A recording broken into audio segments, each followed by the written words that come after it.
You know, the last time we spoke, I think it was at NADA. Of course, a lot has happened since January, but I'm glad you could make it here to the studio.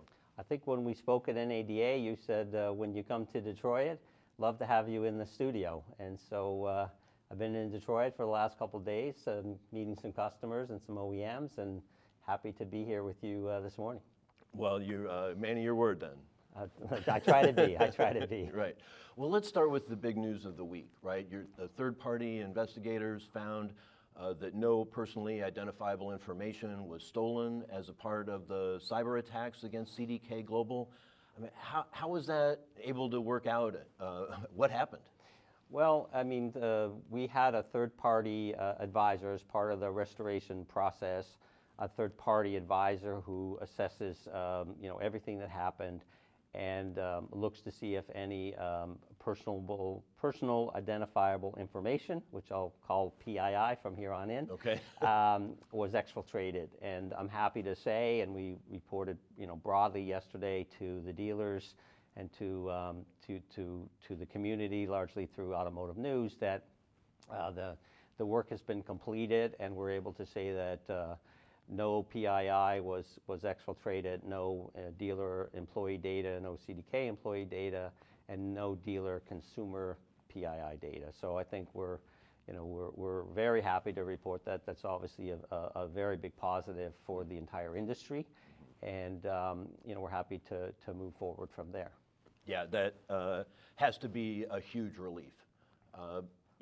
Some of the estimates people were talking about, what it could cost. I heard people throw around, and maybe you'd have to pay $150,000 per customer or something that could spiral into the billions. Did you ever feel like this was an existential threat for CDK Global? No. CDK is a very financially strong company. We have a strong balance sheet. We have a very resilient business model. We have very loyal customers. And quite frankly, this was never about money for CDK.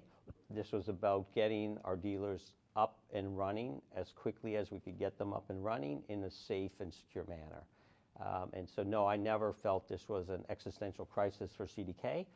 I felt like we would get through this. We would get our dealers up and running. Obviously, CDK would take a financial hit. Our dealers, took a financial hit. The industry took, a financial hit. But the industry's strong, dealers are strong, CDK is strong, and I think, pretty much everybody is back to normal business today. Mm-hmm. I understand you basically waived a month of fees for all your customers. Is that kind of the end of it, or is there more to be worked out with them? No, broadly speaking, we gave our dealers 1 month credit, 1 month free effectively, and I think that speaks to the financial strength of CDK. I think most companies, and I think most of our competitors, would not be in a financial position to literally give up a month of revenue. Mm-hmm. And on top of that, we at CDK, we rallied outside advisors, our own internal folks. We literally had hundreds of external people working to get our systems back up and running safely and securely. That comes with cost, a lot of cost.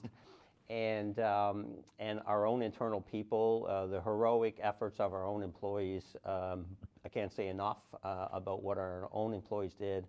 Hundreds and hundreds of our own internal employees working. So look, there was a substantial financial cost of this to CDK, and obviously to our dealers as well. But fortunately, CDK is a very strong company, as I said, financially, strong balance sheet, very supportive shareholder, and we got through this.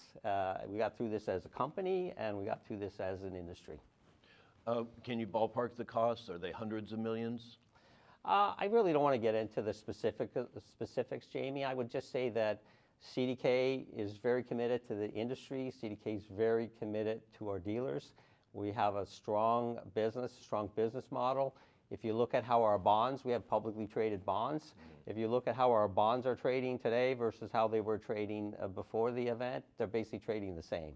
So that's a very good barometer for how the capital markets see the resiliency and the strength of the CDK business model, let alone our commitment to the industry. How do you look back at all this? I mean, take me back. Where were you on June 19th? How did you hear about the news? So I went to the hockey game, which is 2 hours from my house, hoping to see the Florida Panthers raise the Stanley Cup. I got home at 2 in the morning or 2:40 or something in the morning, and so a couple hours later I heard about it when our CIO reached out to me. So part of our preparedness at CDK.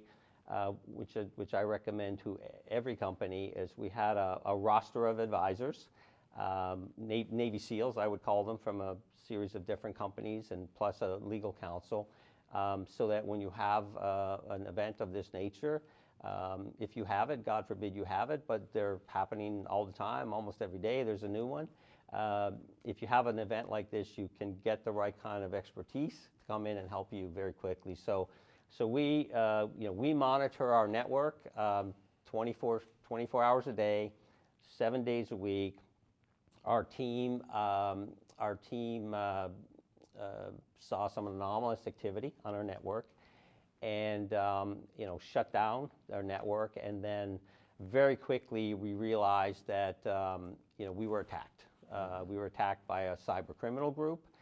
And so we shut down everything in the ecosystem. So we did not want to run the risk of an infiltration into our broader dealer network, the broader ecosystem that we work with.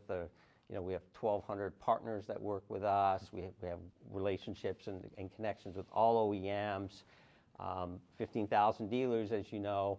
And in a situation like this, you don't know what you don't know, okay? That's just the way it is. And so, our first priority was, make sure that we didn't do anything that would run the risk of infiltrating the broader ecosystem. And in the early stages, we didn't know what we didn't know, but we knew very quickly that a cyber criminal group had infiltrated our system. And then we went from there. Do you think that rapid shutting down of your own system helped protect the PII? Yeah, I don't know for sure. I think again, that was first and foremost on our list. It's better to be safe and shut things down than try to keep things operating and then maybe something happens. And that was our mindset. First and foremost, protect our customers' data, their consumer data that they have, and the broader ecosystem. You did then try to bring the system back up, but had to shut it back down, or what happened at that time? Yeah, we had a secondary impact later on the first day, and we figured out what was happening there very quickly as well. And from there, we went into the recovery and restoration process. You said CDK is financially strong, but with all the extra costs that you've faced, is that going to change your ability to invest in new products or any of the other things that you were planning to do this year?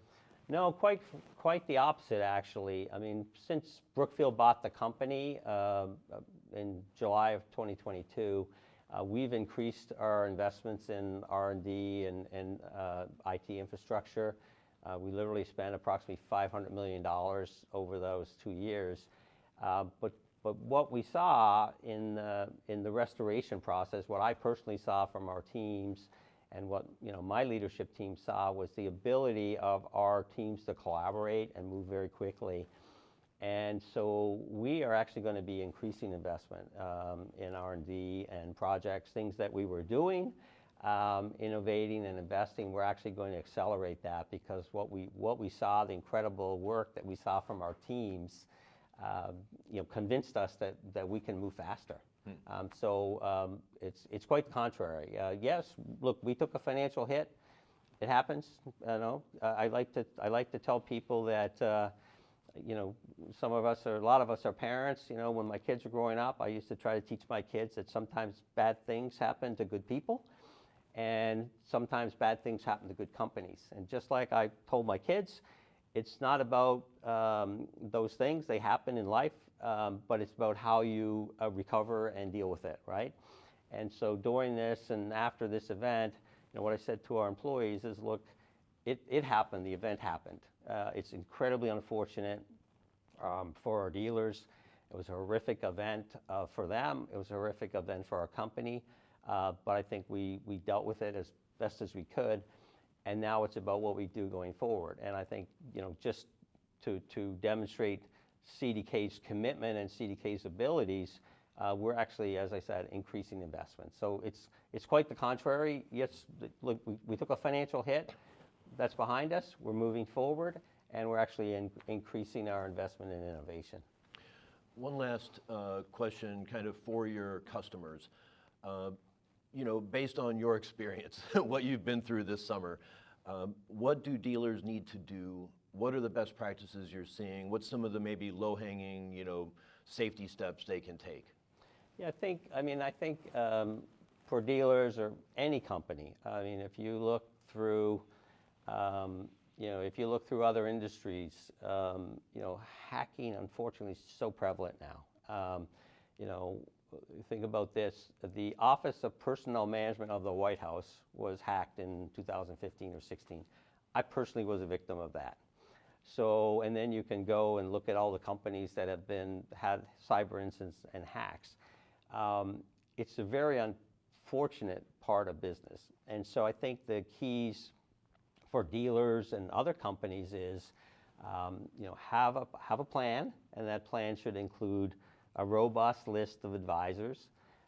You should, train your employees well, and to try to help the industry with this, we, CDK, are offering a year of free training tool for the entire industry, whether you're a CDK customer or not.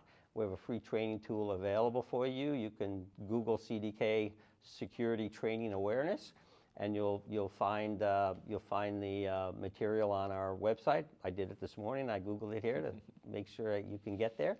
And so we're offering that up to the industry. So have a plan, have some advisors, educate your employees, and be ever vigilant. Be ever vigilant. What was surprising to me going through this event, every day, besides working with our own teams to get things up and running, every day I was talking to different dealers, OEMs, etc.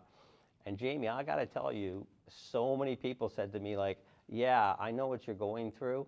I had this happen to me 9 months ago. Oh, my neighbor had this happen to me. Oh, yeah, we had one of these in Europe. It was, really amazing to me. We see it in the news, and we pick, this company, that company, and we read about it, and we don't, I think internalize it as much. But when you're talking to so many people in a cyber event, and then you're hearing like the pervasiveness of this, and I think, our industry is an attack vector, and I think we all need to be very thoughtful about cybersecurity. Brian MacDonald, CEO of CDK Global. Thank you for joining me today. Thanks, Jamie.